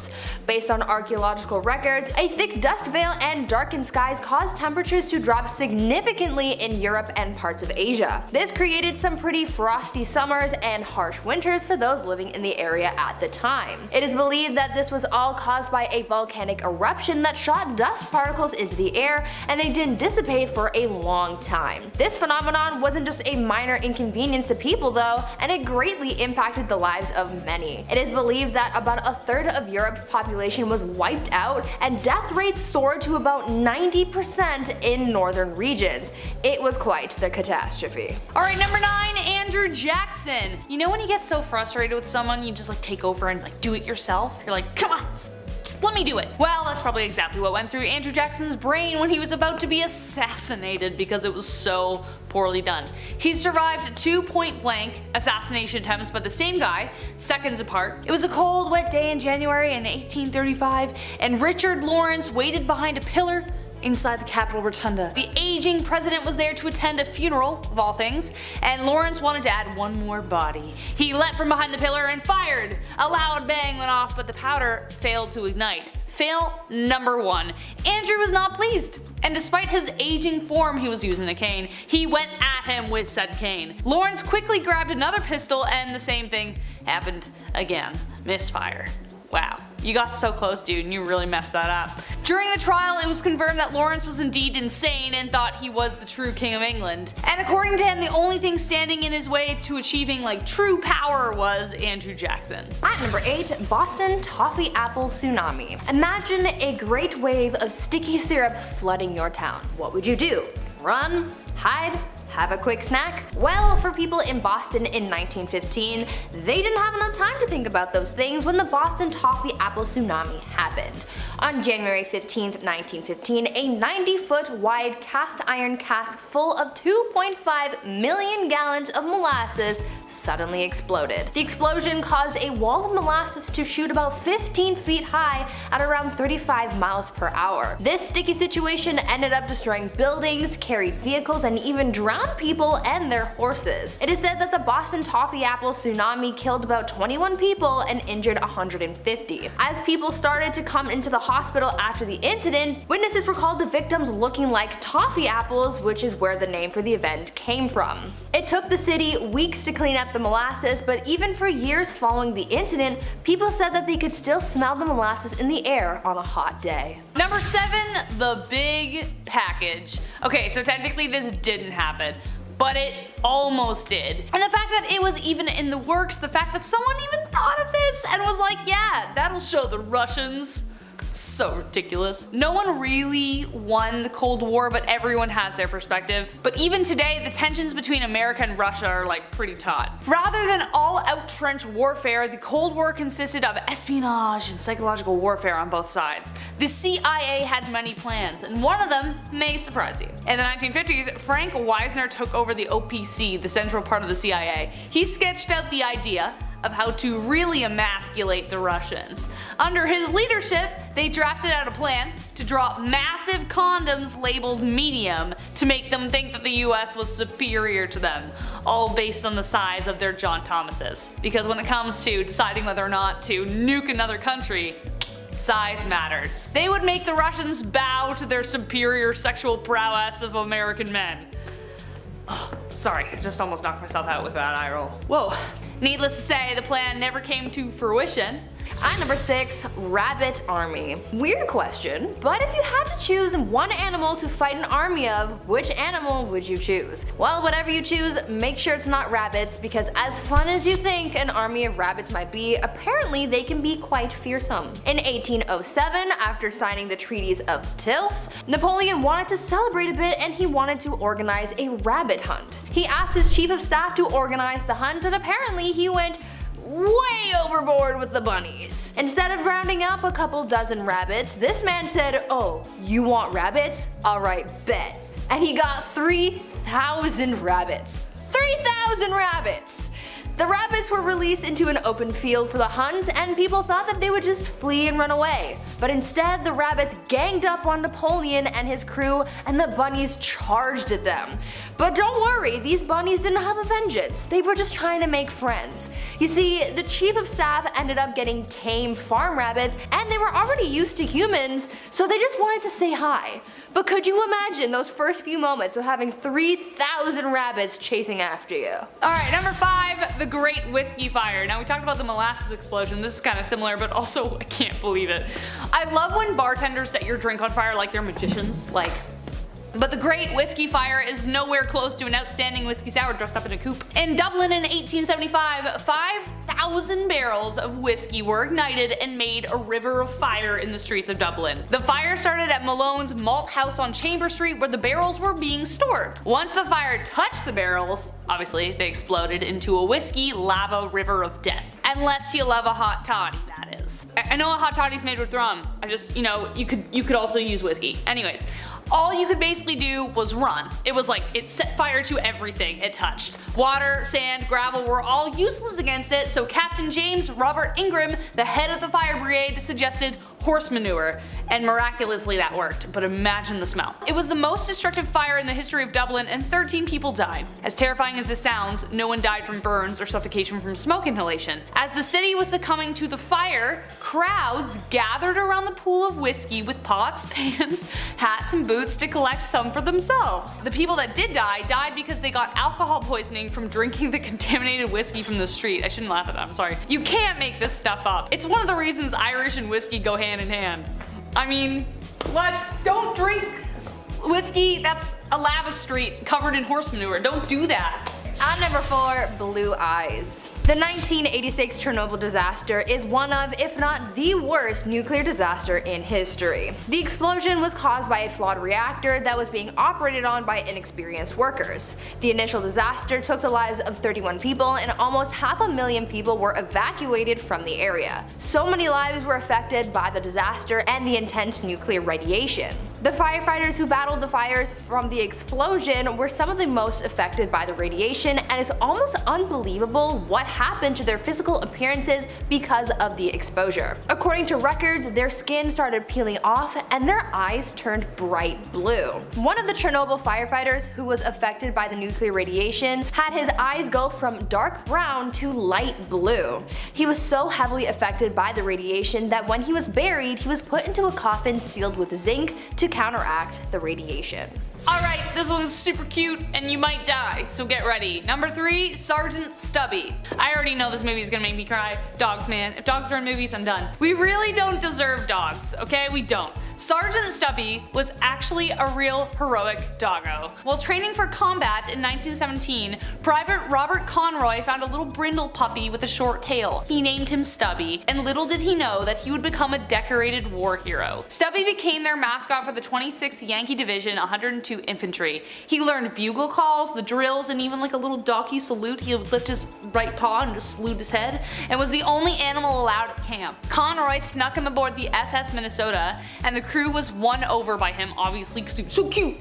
How could you not? They brought him to the front lines and Stubby saved life after life. He woke soldiers during a gas attack, he rescued fallen soldiers on the battlefield by following the sound of English calls he could distinguish the languages, even captured an enemy spy. After this incident, he was promoted to Sergeant Stubby. Because how can you not? He captured an enemy spy, he did his job. Sergeant Stubby served and survived 17 battles, staying with Conroy even until after the war. He finally passed away in 1926, his service complete. Alright, at number 2, Huberta the Hippo. You've probably never heard of Huberta the Hippo, South Africa's most famous hippo, so I'm going to tell you about her and what made her so extraordinary. In 1928, Huberta the Hippo walked 1,600 kilometers or 1,000 miles, traveling from her home in the St. Lucia estuary to East London. Huberta became quite the celebrity on her journey as she drew in large crowds of people wanting to see her and give her food. Along her journey, she even stopped at a country club, a theater, and even the beach. After failing to capture Huberta, she was officially declared royal game, meaning no one could harm her. Sadly, however, just a month after arriving in East London, she was shot by a couple of farmers. People were so upset that these farmers harmed Huberta that they demanded their arrest. The farmers were arrested and fined £25, which was a lot back then because it was the Great Depression. Huberta's body was given to a taxidermist in London, and in 1932, Huberta's body was sent back to South Africa, where thousands of people gathered to welcome her home. Number 1, last but not least, Ching Shi. I love Pirates of the Caribbean, it's my jam. Pirate! Yay! Before I knew how bad pirates would actually smell in real life, Jack Sparrow. Loved him, but really couldn't get like 6 feet next to him. He would have smelled so bad. But a movie series seriously needs to be made about Ching Shi. Her story is incredible. She became known as the terror of South China due to her massive fleet of over 50 to 70,000 pirates. She started out working as a woman of the night until one night she met Cheng Yi, the pirate captain who ruled over the Red Flag fleet. The captain proposed to her and she said yes under the condition that they would share the power of the fleet and the plunder. Together, they launched a fleet of over 1,800 ships. They were highly organized, ruthless, and disciplined. Sadly, 6 years into their marriage, her husband died, leaving Ching Shi alone to rule. She ran a tight ship, handing out fierce punishments to all those who disobeyed her orders. She was strict with her prisoners, keeping her men in check. Should any woman be taken in, should they take a wife, fine, but they had to remain faithful. If they didn't, well, dead. If they took a woman against her will, dead. Any who deserted would be hunted down and tortured, then killed.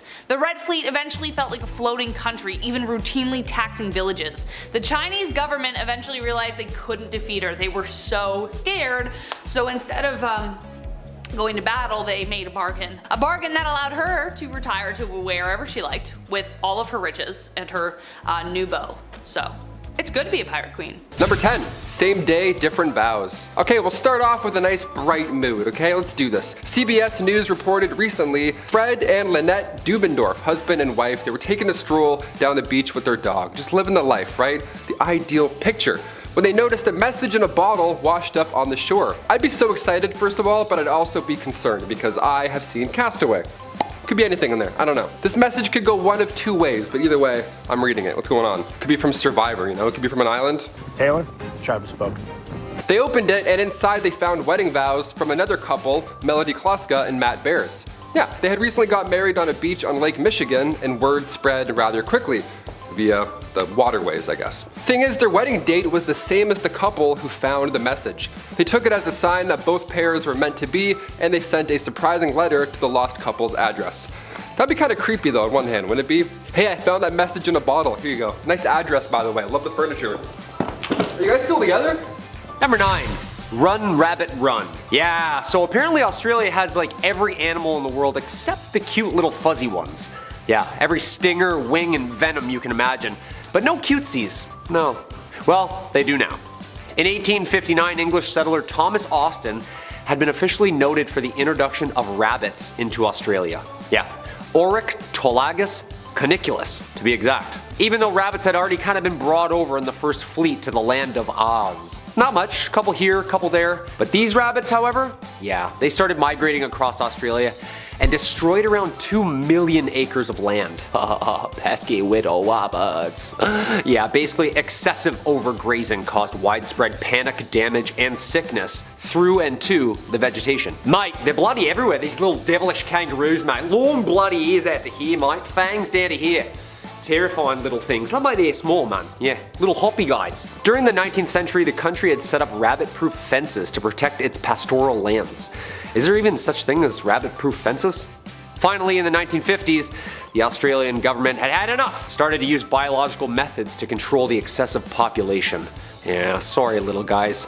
This guy's bright idea is believed to have an immense impact on the abundance of natural resources in Australia. Yeah.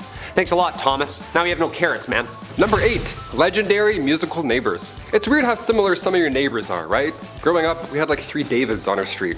They're all cops. Isn't that weird? I don't know, I just thought of that. They all loved cutting their lawn at 7 a.m. too. What a coincidence, how weird is that? Well, back in the 60s, rock icon Jimi Hendrix and the 18th century composer George Friedrich Handel, well, they were both neighbors. A couple hundred years apart, but neighbors nonetheless. They both lived in 23 Brook Street and 25 Brook Street in London.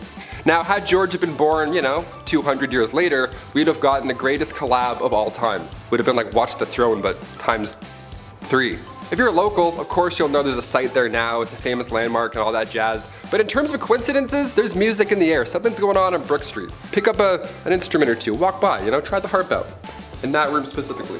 Number 7. Friendly football. I'm actually happy that this really happened and it's not just like a heartfelt Pepsi commercial that they drummed up in a meeting. Growing up, I thought this was fake due to the circumstances, but nope, this actually happened. During Christmas of 1914, a truce was held between Germany and the UK. Like these people were trying to take each other out, but Christmas is Christmas. They decorated their shelters with lights and colors, exchanged gifts at no man's land, and played a game of football between the soldiers. Yeah, isn't that nice? Soccer, of course, not football. Just like dudes smashing into each other. Both Germany and the UK refused to declare an official ceasefire, but both sides declared a temporary ceasefire on their own. They gathered and celebrated "'Tising the Season" by singing carols, wrapping up gifts for each other, drinking some drinks, laughing some laughs, and of course, a slide tackle or two. Yeah, captains, come to me. Yeah, it's gonna be a red card for Gunter. Yeah, back 5 please. I said back 5. Kicker, go ahead, man. Number 6. Yanny and Laurel. Okay, for our halfway point here, we have to throw in a fun recent one as well. This is kind of unbelievable, I don't know. I hope people look back on these in 1,000 years, they'll be so confused what happened with Yanny and Laurel. Who were these people? Why do they talk about them so much? Remember this? Yanny, Laurel, back in 2018? I only heard Yanny for like 2 weeks straight, and then one day I listened and I couldn't go back. It was just Laurel all of a sudden. Instead of Yanny, it went from Yanny to Laurel. Just like that, my life changed. I don't know what happened there. This got everybody talking. What is this phenomenon that happens? Same with the dress fiasco. Is it blue? Is it white? Is it gold? I don't know. What the hell is actually happening here? Well, many believe these viral illusions are proof that we're living in a simulation. Yeah, didn't expect me to say that, did ya? These arguments, no, the dress is blue, it's white, whatever. These situations prove that we perceive reality in our own way. Everybody's living their own individual perceived reality, so sometimes it always doesn't align. Sometimes I hear Yanny, then sometimes I hear Laurel. And then I lose my mind. I can't go back now. God, I hated this so much. The dress was in 2015, the Yanny Laurel thing was 2018, so I don't know. We're due for another glitch in the Matrix. Will it be an auditory mix-up? Will it be visual like the dress? What's next? Either way, I'm out, and I'm not on board. Also, it's blue. Number 5. Cheers. Located on the banks of the River Shannon in Athlone, Ireland, there's some taps that I hope have been cleaned over the past couple years. Like thousands of years to be exact. Sean's Bar has been serving drinks for as nearly as long as people have been drinking them. Along with claiming to be the oldest pub in Ireland, Sean's Bar could be the oldest operating pub on the planet. In fact, in 2004, Guinness World Records issued a certificate to Sean's Bar as the oldest official pub in Ireland. The owner of Sean's Bar says that they found coins that dated to 900 AD, as well as the wattle and daub walls, which is an ancient building technique that mixed mud, wood, and clay together. Legend has it a man named Luan Mac Luachdic started the pub as a local guide to help travelers across the Shannon. Yeah, eventually a small settlement built up around the crossing point and led eventually top to a fully constructed pub. I'm pretty sure people couldn't say the name and just went with something way easier, you know what I mean? Right, are you going over to Sean McCall for a pint after the game? No. Oh, it's Sean's Bar now. Oh, that's much easier. Sean's. I'll meet you, Sean's. Number 4. the Jim twins. Back in 1979, a set of twins were reunited. They were 39 at the time. This was of course a big moment in their lives, obviously, because for 37 years they barely knew of each other's existence. When they finally met, the long-lost twins had a bit more in common than anybody ever thought. For starters, both had been named Jim, which is amazing. I spoiled that in the fun title. But their adoptive parents both named the lads Jim. That's crazy. And both Jims loved math and carpentry. Both also had jobs in security at the time of their reconnection, and their ex-wives were both named Linda. And they'd since married a woman both named Betty. I don't know, this is kind of too parallel university for me. Imagine meeting another you, and he's like, yeah, I love surfing and IMAX movies. What are the odds? Like, how specific is this? Are you kidding? No way, that's for sure an alien. He's a Skrull. He's an imposter. Get him out. Number 3. The Brown Sox. The Great Molasses Flood, aka the Boston Molasses Disaster, was an event that occurred January 1919 in the North End neighborhood of Boston, Massachusetts. Happy New Year, everybody. Time to get sticky. Yeah, apparently weather temperatures had risen in Boston at the time, and the mixture of cold and hot molasses together mixed, due to the thermal expansion already inside the tank, eventually burst open and collapsed. Yeah, surf's up, dude. 2.3 million gallons of molasses, actually, weighing around 13,000 tons, and resulted in a wave of molasses about 25 feet high. Yeah, just rushing through the streets at an estimated 60 kilometers an hour. Sadly, killing around 21 people and injuring about 150. Yeah, yikes. The event entered local folklore, and residents claimed for decades afterwards that the area still smelled of molasses. Yeah, Boston Brown Sox. How did we miss that? That would have been great. White Sox, Red Sox, Brown Sox, no. It was reported in papers that, quote, everything that a Bostonian touched was sticky, you know? Hey, this brown goop, yeah, it's wicked sticky. Watch your feet. Number 2, brand new bees. Yes, about time. A lot of us know bees is pretty harmless. They're fuzzy little pollinators, unless of course you're allergic, then in that case, get out of here, just run, we got you. But bees normally do a lot more good than harm. That was, of course, until an experiment in the 70s went south and created an entirely new crossbred evil bee. Awesome, look out I guess. This experiment was to take a regular honey bee and then breed it with a bee that's found in Africa that produces way more honey. And then of course the goal was to produce a manageable bee that would also provide more honey than a regular honeybee, right? Just better stuff. Well, the bees that came out were a lot less manageable, turns out, and they didn't even make more honey. Just an F all the way down. Throw some F's in the chat, boys. After this experiment ended, however, the bees got out into the environment, and in the 80s saw the beginning of some bee trouble. Yeah, they got out! Heads up, guys. New bees. Imagine that, being like, yeah, the bees got out. Yeah, they're new, we don't know. We don't know what they like to do. These bees are not only aggressive towards other kinds of bees, which, okay, relax, world star, that creates a huge problem, but they're also very aggressive towards humans. And when these bees sting you, their stinger stays with them. So they can, you know, keep Julius Caesaring you over and over instead of losing the shank. Victims of these swarms receive 10 times the amount of stings as a regular swarm. Awesome. And they react to disturbances 10 times as fast, and they'll also chase said disturbance a quarter of a mile, so hope you got your running shoes on today. These bees have actually caused at least 1,000 deaths also, so yes, keep your heads up, they're definitely deadly. Number 1. Tree huggers. Gotta end on a nice one, you know what I mean? Just spent some time up north climbing, planting some trees myself this past weekend, but, you know, the great tree. Yeah, you can't really climb this one. The Great Banyan Tree is located in Howrah, India. It's huge, like huge, and beautiful. The entire garden is actually one individual tree that spans 4 acres and is over 80 feet tall, making it one of the natural marvels of the world. Why is this not a UNESCO World Heritage Site by now? It was planted by locals of unknown almost 300 years ago. That's nice. The old Great Banyan Tree has roots that cover vast distances. Yeah, just for some numbers here, that's as wide and round as a Walmart. This thing is bigger than a Walmart. The canopy is all connected like the neural highway of a brain, connecting to each other in one giant labyrinth of root and leaf. Of course, the Sherman tree in California that was planted is the largest tree, but the humanity alone of this sacred tree humbles us in how small we are, how connected we could be, and the beauty of what a little bit of patience can do. That's nice. That's really nice. Number 10. Abe the Wrestler. At 20 years old with a record of 300 fights and 1 loss, he stands 6'4" inches at 185 pounds. Your future president of the United States, Honest Abe! The chair! Give him the chair! That's right, Abe Lincoln was quite the ruffian. However, the wrestling back then wasn't as organized as there was no WWF per se. It was mostly just a show of strength and skill, but they were competitions among men. Huge crowds gathered, towns watched, everybody gambled. It was great. A little wrestling. His fights earned him respect while campaigning too. He would even scrap hecklers at debates. Yeah, just walks down midpoint and wheeler whips someone under their neck. His chirps were amazing too. He would just look at people like Gladiator and call them out. He'd be like, hey, I'm the big buck of this lick. If any of you want to try it, come on and get your wet horns. Yeah, I didn't think so. Sorry, Mr. Douglas, proceed. Thank you. Number 9. Roy Sullivan. They say lightning never strikes the same place twice, but if you knew Roy Sullivan, you knew that's not entirely true. Yeah, meet the man who was struck by lightning 7 times and lived to tell the tale.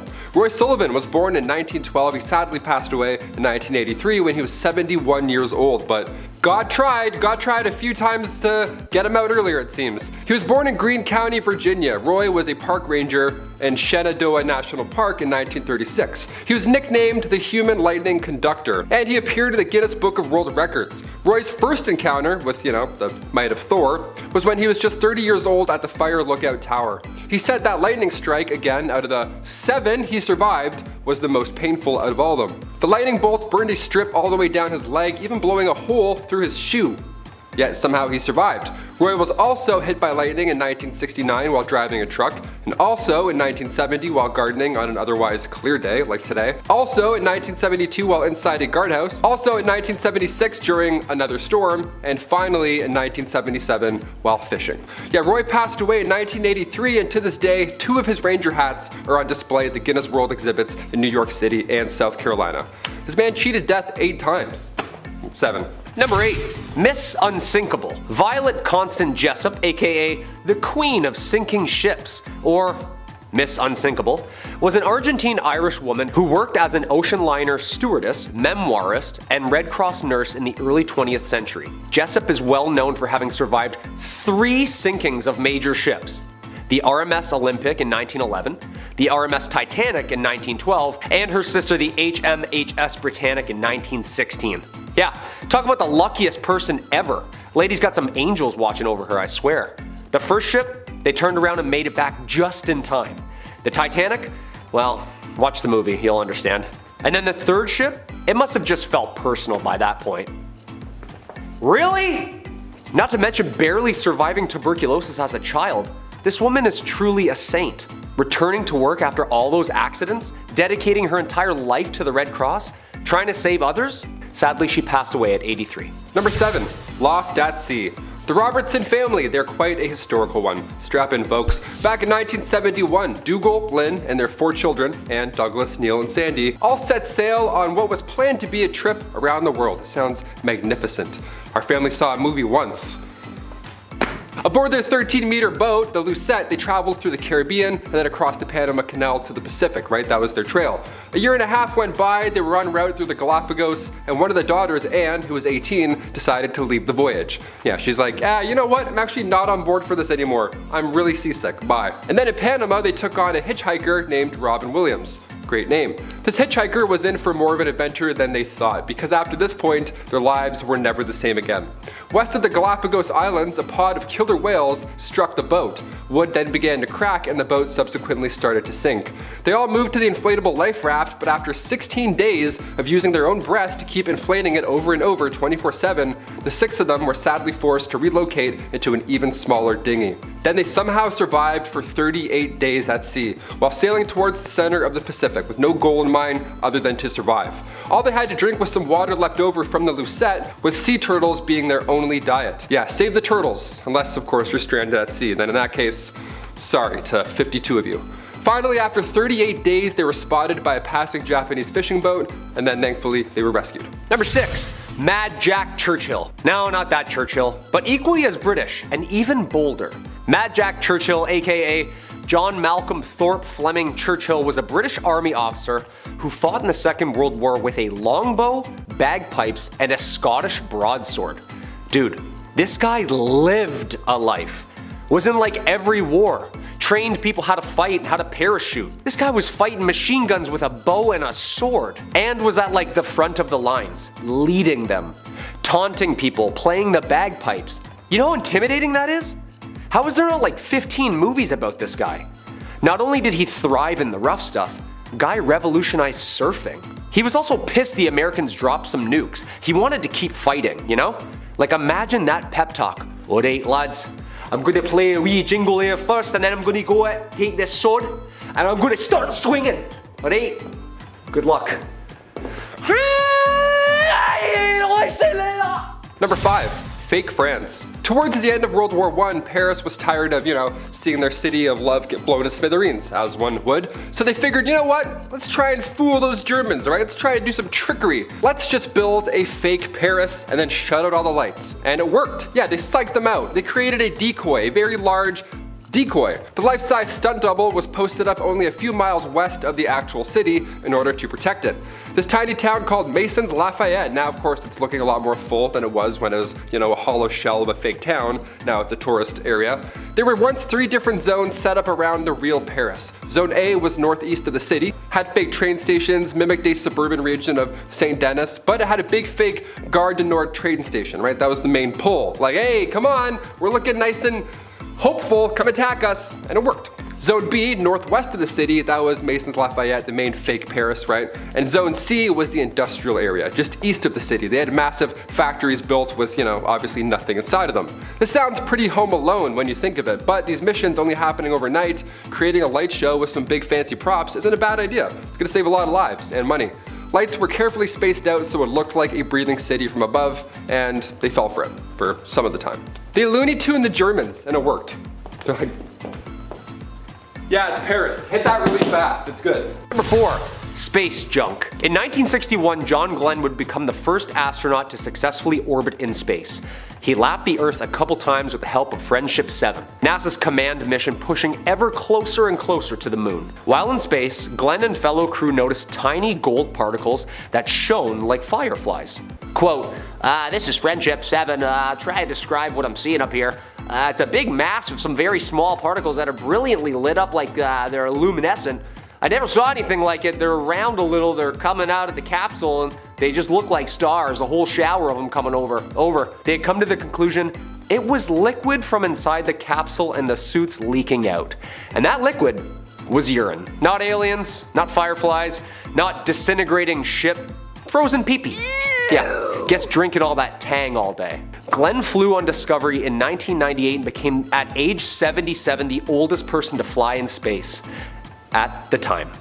Damn Shatner. Number 3, Project MDXX. If you've seen Project X, this one's gonna ring a bell or two. About 500 years ago, yep, you missed it, in 1520, for 2.5 weeks in June, both England's King Henry VIII and Francis I, 2 of the greatest monarchs in Renaissance Europe, they both threw a joint birthday party that lasted 18 days, and it only cost about $19 million by today's standards. Nice. I went mini putting for my 8th birthday. That's why I called it Project MDXX. The numerals in the year, yeah, you get it, not bad. Not only was this a chance for them to celebrate their friendship, but it was also a chance for them to try and outdo one another and continue to show off. So for this huge bash, for starters, around 12,000 people showed up and gathered in the fields of the northern tip of what is now France. All tents, costumes, decorations were all gold embellished. Guests were fed 29,000 fish, 98,000 eggs, 6,400 birds, 2,200 sheep, and 216,000 gallons of wine just to wash all that clout down. On top of that, there were jousts, wrestling matches, elaborate mask parties. I have FOMO just talking about it right now. The 2 kings both wanted to outdo each other, but there were rules put in place beforehand. These kings could not compete with one another during the celebrations, right? So instead they tried to outspend each other in a nice way. They're like, oh yes, look at all of my gold. No, look at all my gold. We love blowing all of our resources in 2.5 weeks. Nice. Looking good, guys. Keep it up. Number 2, Olympic arts. In the early 20th century, the Olympics were getting creative, literally. Hundreds of years of blood, sport, and victorious games, and people were looking for some new events. 1912 Summer Olympics, they decided to add official awarded medals for painting, sculpture, architecture, literature, and music. Alright. One rule though. They had to be of Olympic sport nature. Paintings of people boxing, sculptures of people whipping discs around, and of course a couple doodles of some dudes playing rugby. Which won Jean Jacobi 2 gold medals. Of course, these were Olympic grade pieces of art, so you know they were the best of the best. Of course, you could compete in both sport and art. American athlete Walter Winans took the podium after winning gold in sharpshooting, and also the very first gold in sculpture. Yeah, lovely. He made a little bronze horse pulling a chariot. Isn't that nice? People just taping up their wrists, mouth guards in, and you're just sharpening your pencil. Hey, how are ya? About to draw. Good luck. And finally, number 1, Jurassic timeline. Alright, this one goes out to all the T-Rexes out there. If you're watching, hit that thumbs up with your little hands. Nice big reach. Hit that subscribe button. When we think of the times of the dinosaurs, we tend to think of all of them roaming the planet at one time, and then a meteor hit, and then they were all toast. But that is certainly not the case. It's a little shocking, but here's our timeline. Dinosaur communities were not only spread apart by geography, but also by time and the age of the dinosaurs. For one, it lasted so long that it included 3 separate geological time periods. It's a long time. Fun fact, there is more time separating the Tyrannosaurus rex from the Stegosaurus than there is separating the Tyrannosaurus rex from humans. Yeah, that's how long ago dinosaurs have been kicking, or not kicking rather, you know what I mean? We can't comprehend this time. Like, this is so far away, it doesn't even make sense. We think of the ancient Egyptians and we're like, oh, that's, I don't know. Dinosaurs? Stegosaurus, you know those herbivores with the plates on their back and the spiky tails? They always do this and take out your cars, whatever. Jurassic World, I've seen it. They roamed Earth 150 million years ago during the Jurassic period and the age of the dinosaurs. Then the T-Rex first appeared about 80 million years after the Stegosaurus had been extinct, and that was about, 67 million years ago from today. This means that while 80 million years separated those two, there's only 67 million years that separate us from a T-Rex. Crazy fact. Hit that thumbs up.